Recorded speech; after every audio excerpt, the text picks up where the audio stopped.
আসসালামু আলাইকুম। আমি ওমর বলছি। আমি আজকে দেখাবো কিভাবে আপনি আপনার ভিওপিতে কুরফুর বিলিং থেকে কিভাবে আপনি পিন বানাবেন। সর্বপ্রথম অ্যাড্রেস বার, আমাদের যে কোম্পানির অ্যাড্রেস ওমরটেল OMORTEL.com। আপনি যেই সার্ভার ব্যবহার করবেন ওই সার্ভারে লিঙ্কটা বসাবেন। লিঙ্কটা বসানোর পরে সেম এভাবে আসবে ওয়েবসাইট, যেখানে আপনার ডায়ালার ব্যবহার করার জন্য এখানে আপনার পিন অপারেটর কোড দেওয়া থাকে। আর এখানে হচ্ছে লগ ইন করার জন্য, এটা হচ্ছে আপনাকে যে রিসেলারটা দেওয়া হবে সেই রিসেলারটার ইউজার এবং পাসওয়ার্ড দিয়ে এখানে লগ ইন করবেন। এই যে লগ ইন করলাম আমি, এখানে একটা বর্তমানে দেওয়া আছে। তো এখন এটা ওপেন হলো। ওপেন করার পরে এখানে আপনি এই ওয়েবসাইটে এখানে যে নোটিশগুলো দেওয়া থাকবে, এখানে আপনি ক্লায়েন্টে যাবেন, ক্লায়েন্টস, তারপরে জিকে রেজিস্টার ক্লায়েন্টস, এটাতে যাবেন। যাওয়ার পর এভাবে আসছে। আসার পরে আপনার একদম ডান পাশে অ্যাড ক্লায়েন্ট, এই যে এখানে, এই যে লগ ইন, এখানে আপনি আপনার নাম দিবেন অথবা আপনার ক্লায়েন্টে যে ক্লায়েন্ট আসবে এর নামটা আপনি দিবেন এখানে। নামের সাথে নাম্বার লাগিয়ে দিবেন এবং পিন এবং পাসওয়ার্ড কখনো একই একই রকম দিবেন না, কারণ আপনি তো দেখতেই পারতেছেন আপনার কাস্টমারের তো পাসওয়ার্ড দেওয়ার প্রয়োজন নাই। সো আপনি এভাবে করবেন, তারপর ওকে দিবেন। দিলে আপনার পিনটা হয়ে যাবে। আমি আবার আরেকটা দেখাচ্ছি। অ্যাড ক্লায়েন্টে যাবেন, একদম ডান পাশে অ্যাড ক্লায়েন্ট। তারপর এই যে এখানে একজন নাম ধরেন সাইফ,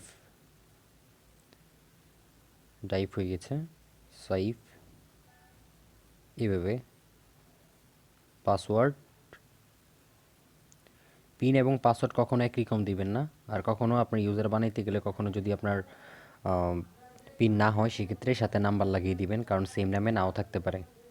তারপর ওকে করে দিবেন সেম এভাবে। আমি আবার দেখাচ্ছি। এই যে, এই যে অ্যাড ক্লায়েন্ট, এই যে এটা অ্যাড ক্লায়েন্ট, এখানে ঠিক এভাবে ইউজার পাসওয়ার্ড দিয়ে লগ ইন করবেন। লগ আউট দিয়ে দেখাচ্ছি আবার। সর্বপ্রথম ওয়েবসাইটে যাবেন, যাওয়ার পর ইউজার পাসওয়ার্ড এখানে দিবেন যেটা আপনাকে দেওয়া হয়েছে। তারপর লগ ইনে ক্লিক করবেন। তারপর এখানে ওয়েবসাইট, তারপর হচ্ছে ক্লায়েন্টস, ক্লায়েন্টসে যাওয়ার পরে জিকে রেজিস্টার ক্লায়েন্টস এটাতে যাবেন। তারপর হচ্ছে এখানে এই যে অ্যাড ক্লায়েন্ট, এই যে এটা একদম ডান পাশে ADDCLIENT। বোঝার জন্য বিস্তারিত বলছি, কারণ অনেকে পিন বানাতে প্রবলেম করে, অনেক সময় জিজ্ঞেস করে যে আপনার পিন কীভাবে বানাবো, এই জন্য বলে দিচ্ছি। আশা করি ভিডিওটি দেখার পরে কারো কোনো কনফিউজ থাকবে না। তারপর যদি কোনো প্রবলেম হয় আমাদের হোয়াটসঅ্যাপে কন্ট্যাক্ট করবেন। ফোনে ফোন দিবেন না, হোয়াটসঅ্যাপে মেসেজ দিলে আমরা ওখানে আপনার আরও সহজ আকারে বুঝিয়ে দেওয়ার চেষ্টা করব। তারপরে ভিডিওতে অবশ্যই শিখে যাবেন এভাবে পিন বানাতে হয়। আর নেক্সট ভিডিওতে বিস্তারিত আপনার তথ্য সব কিছু দেওয়া থাকবে। আশা করি বুঝতে পেরেছেন। ভালো থাকবেন। আসসালামু আলাইকুম।